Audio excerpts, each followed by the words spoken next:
pueblo del Antiguo Testamento. Dios nos ha hablado a través de Moisés y a través de los diferentes profetas. Ha hecho una alianza con su pueblo Israel.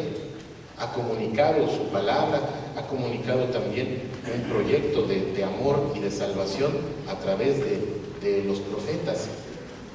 Y esa comunicación tiene su culmen en Jesucristo, y luego los autores, los discípulos y apóstoles del Nuevo Testamento nos han comunicado también la experiencia de Jesucristo. A Jesucristo lo conocemos así, a través de la revelación divina. Cristo es el que nos comunica quién es Dios y que nos abre al mismo tiempo la puerta a la comunión con Dios, a que nos hagamos hijos de Dios, a que entremos en relación íntima y amistad con Él a través de la fe. Entonces, la palabra de Dios, la revelación divina, se transmite a través de la Sagrada Escritura, pero también a través de lo que nosotros llamamos la tradición. Esto que ya nos lo decía la Dei Verbum, el documento del Vaticano II, y que el Papa a Benedicto ahora en la Verbum Domini lo vuelve a tratar con mucha profundidad. La Biblia, decíamos, es la palabra de Dios, la revelación divina transmitida por escrito bajo la inspiración del Espíritu Santo.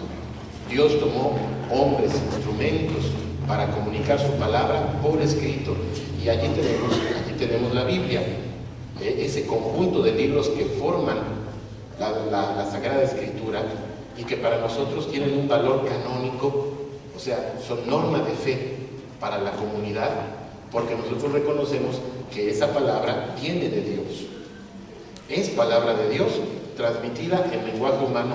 Recuerdan que así decía una de estas aclamaciones en la celebración, en el rito de entronización de la Biblia. O sea, ahí se decía con toda claridad: Dios ha tomado hombres como instrumentos, y la palabra de Dios se nos ha comunicado en un lenguaje perfecta y plenamente humano.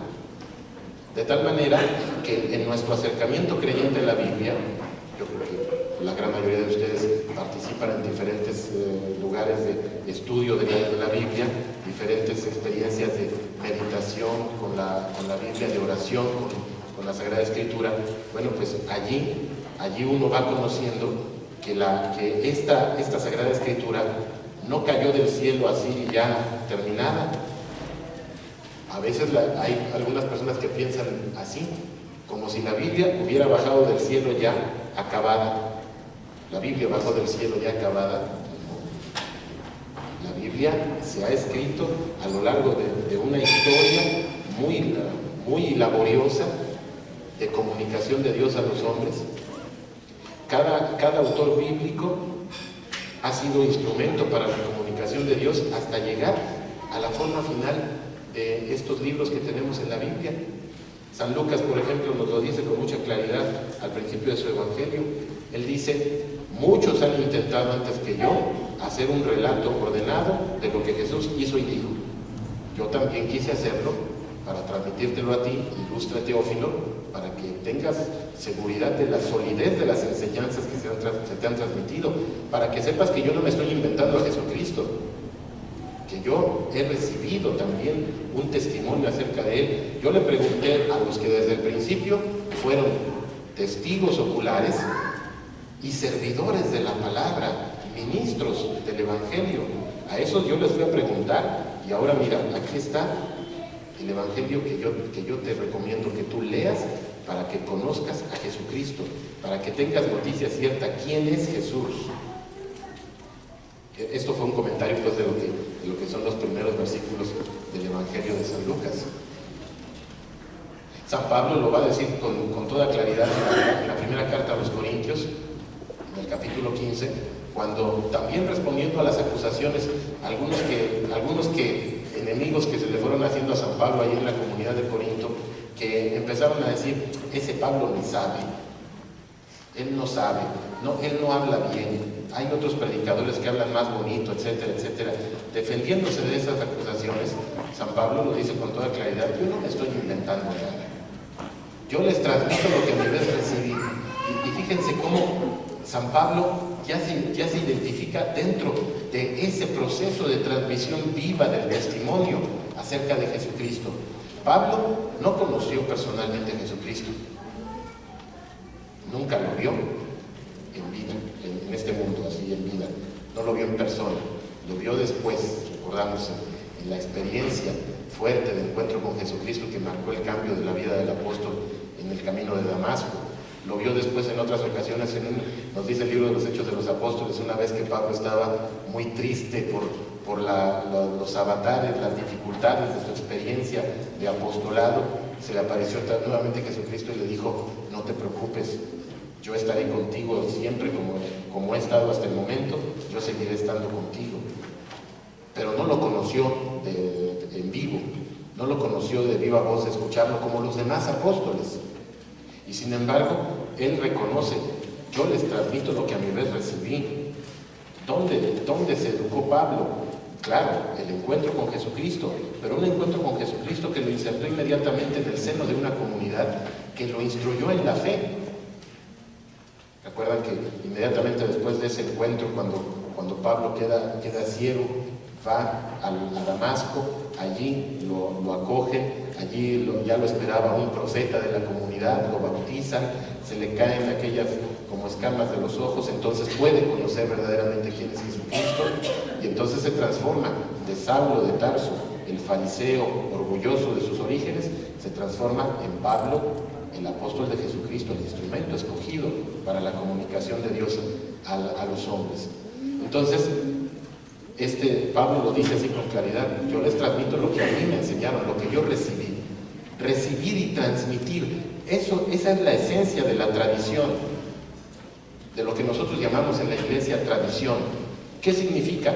Que cada generación cristiana recibe un testimonio vivo de Jesucristo de la generación anterior, la educación de la fe, la evangelización, la vida litúrgica, las normas de comunión, la vida de comunión de la iglesia.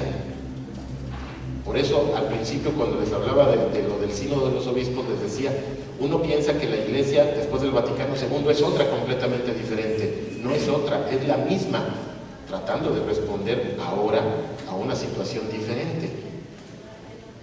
¿Qué es lo que la iglesia tiene como misión permanente? Evangelizar, transmitir ese testimonio vivo de Jesucristo, lo que nosotros podríamos decir también como San Pablo, lo que nosotros hemos recibido de nuestros mayores, ese testimonio de fe, esa vivencia de fe a través de la vida sacramental, esa vida de comunión y de amor en el seno de nuestras comunidades, es lo mismo que le tenemos que transmitir a la siguiente generación cristiana. No tenemos que transmitirles otra cosa. El mismo Cristo vivo, eso es lo que tenemos que transmitir. Esa es nuestra responsabilidad, ser como eslabones en esta cadena que va llevando desde Jesucristo, desde la misma boca de Jesucristo a los apóstoles, hasta nuestros días, y mientras haya mundo. Mientras haya mundo y mientras sigamos siendo iglesia, esa será nuestra misión fundamental: transmitir a Jesucristo. ¿Y cómo lo transmitimos? A través de lo que la iglesia cree, a través de lo que la iglesia celebra, a través de lo que la iglesia vive como comunión de caridad y de amor. Eso es la tradición, la vida de la iglesia en la cual se transmite la palabra, Jesucristo. Entonces, eso es la Sagrada Escritura y la tradición, que siempre van juntas, que no se pueden separar. Nuestros hermanos separados, eso es algo también que nos separa, la diferencia de nuestro acercamiento a la Sagrada Escritura. Nos une que reconocemos la misma Biblia como expresión de la palabra de Dios, sí, pero luego nos separa la manera como la leemos. Porque nosotros, y esto es una acentuación muy importante de este documento del Papa Benedicto, decimos que nuestro acercamiento a la Sagrada Escritura tiene que ser siempre un acercamiento de fe, en la fe de la iglesia, la casa de la palabra. ¿Dónde tenemos que leer la Biblia? En la iglesia, pero no quiere decir materialmente en el templo, pues, en el templo parroquial o en el templo tal. Quiere decir que cuando leemos la Biblia, la tenemos que leer dentro de este marco de referencia: la fe de la iglesia, la celebración de la iglesia, la vida de comunión de la iglesia.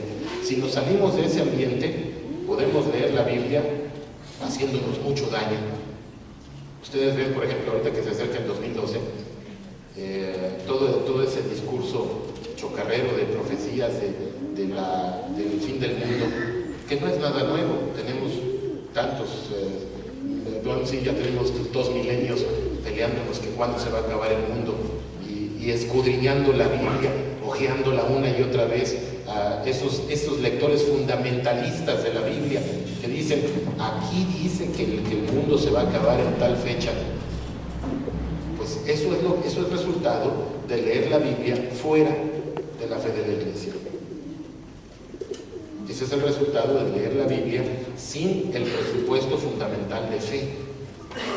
Si leemos la Biblia sin la fe de la Iglesia, vamos a encontrar marcianos allá adentro.